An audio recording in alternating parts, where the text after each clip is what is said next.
Ce matin, nous allons parler de ce que tu dois faire pour que tu sois délivré. Amen. Il y a des principes, il y a des lignes. Et tant que tu n'es pas dans ces lignes-là, parce que nous nous rendons compte d'une certaine réalité. Vous voyez comment les gens courent de nuit de prière en nuit de prière. On dit qu'il y a un prophète qui organise une nuit de prière, il est là. L'autre prophète organise une nuit de prière, il est là. Mais le constat, c'est qu'après tant de nuits de prière, quelqu'un reste dans les mêmes situations. Quelqu'un porte les mêmes fardeaux. Il faut se demander, est-ce que Dieu ne l'écoute pas ou le problème c'est lui-même? Et je veux dire que on ne parle pas de la délivrance aux païens. On ne parle pas de la délivrance aux religieux. On parle du salut aux religieux. On parle du salut aux païens. Mais on parle de la délivrance aux chrétiens. Alléluia. Et pour mieux comprendre, je voudrais que quelqu'un lise pour nous l'évangile selon Jean au chapitre 8, le verset 31 au verset 36. Que quelqu'un fasse la lecture et nous allons comprendre que la délivrance ne s'adresse pas, on ne parle pas de ça aux païens.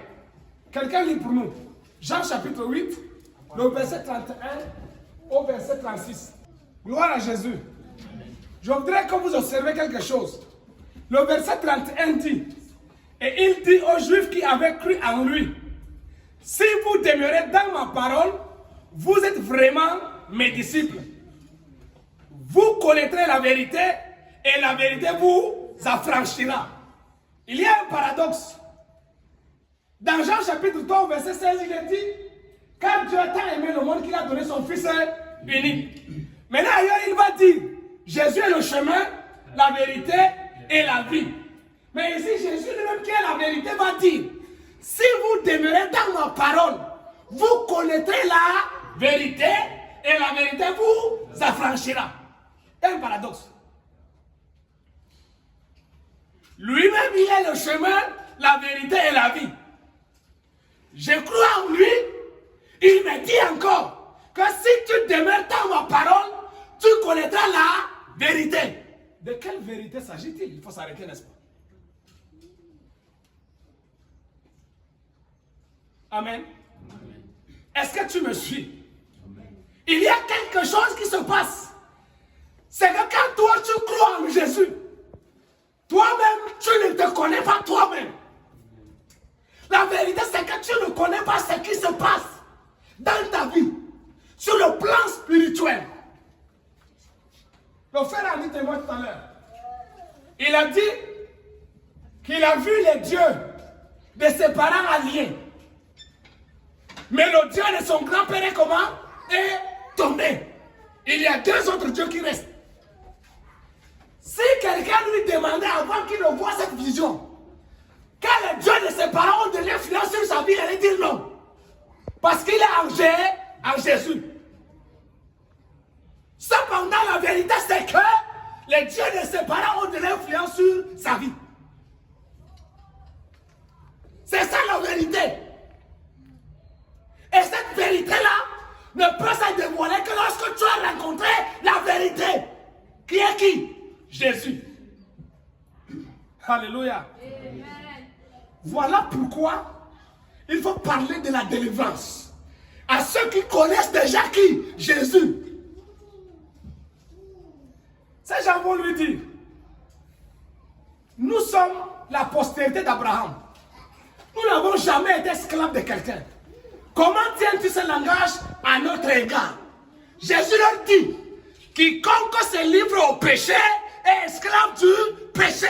Et vous savez que l'esclave ne demeure pas toujours dans la maison, mais le Fils il demeure toujours. Si donc le Fils vous affranchit, vous serez réellement libre.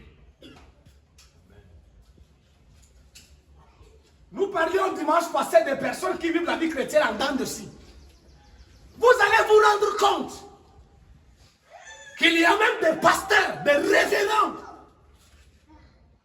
gros, qui gonflent le ton quand ils parlent. Ils s'imposent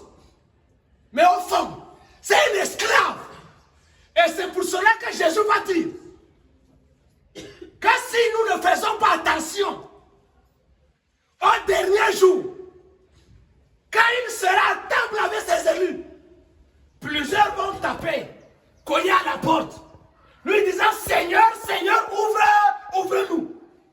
Il leur dira, je ne vous ai jamais connu. Vous qui faisiez quoi? Qui commettiez l'iniquité. Il y a des choses innées dans ton sang. Des choses innées en toi. Tu les as portées de tes grands-parents. Tu les as portées de tes parents. Tu les as portées sans le savoir. Mon ami, il y a des choses que tu dois faire pour que ces choses soient révélées au grand jour et que tu sois libéré. Amen. Alléluia. Et c'est de ça qu'il est question.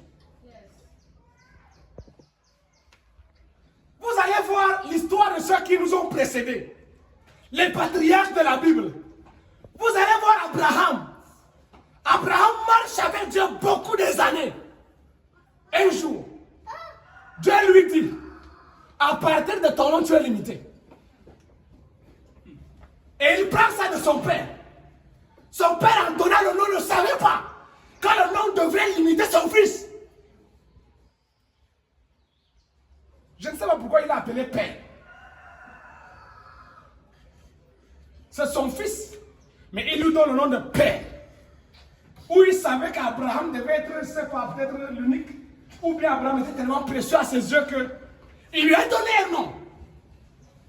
Il lui donne le nom Abraham. Chemin faisant avec Dieu, Dieu va dire à Abraham, quand ton nom ne sera plus Abraham, mais ton nom sera Abraham. Quand tu seras père de plusieurs. Alléluia. Amen. Cependant, Abraham n'avait encore aucun enfant. Dieu va faire la même chose avec Jacob. Jacob marche. Je parle d'Abraham, c'est Genèse chapitre 17, non? Genèse 17, le verset 5 au verset 7. C'est la partie là. Dans Genèse 35, le verset 9 à 11, Dieu va se révéler à un autre, Jacob. Dieu va lui dire, ton nom est Jacob. On ne t'appellera plus Jacob, mais on t'appellera Israël. Peuple nombreuse, multitude. Jacob pourtant signifiait escroc.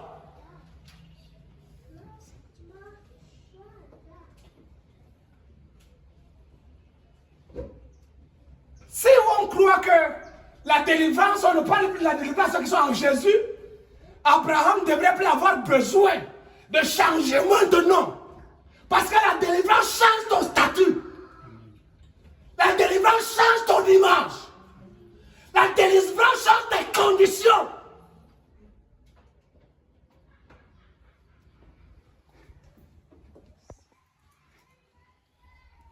Et le Seigneur Jésus parle comme ça à ceux qui ont cru en lui. Pourquoi il leur parle comme ça?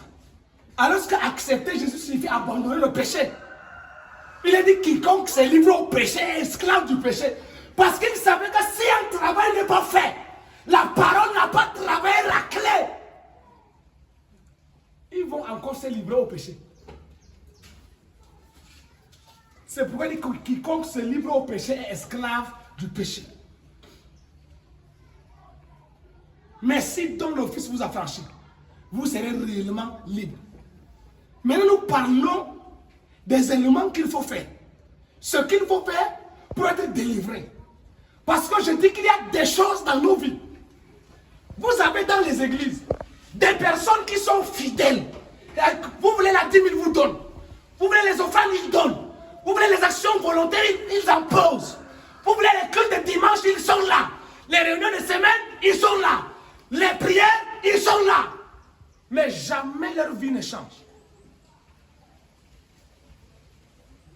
Parler en langue et l'erreur qu'on a commise, c'est qu'on se dit que quand quelqu'un reçoit le Saint-Esprit, il commence à parler en langue. On dit, oh mon fils, c'est bon. Maintenant le Seigneur lui-même est en toi.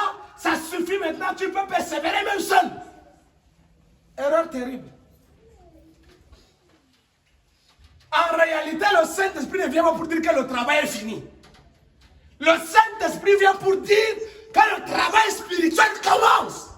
Alléluia. Parce qu'il y a des choses que tant que le Saint-Esprit n'est pas là, quand on te parle, quand on sonne même la trompette à tes oreilles, ça va entrer, ça va sortir. Le spirituel domine le naturel. Le spirituel domine le physique. Et pour que tu pénètres le monde spirituel, il faut le Saint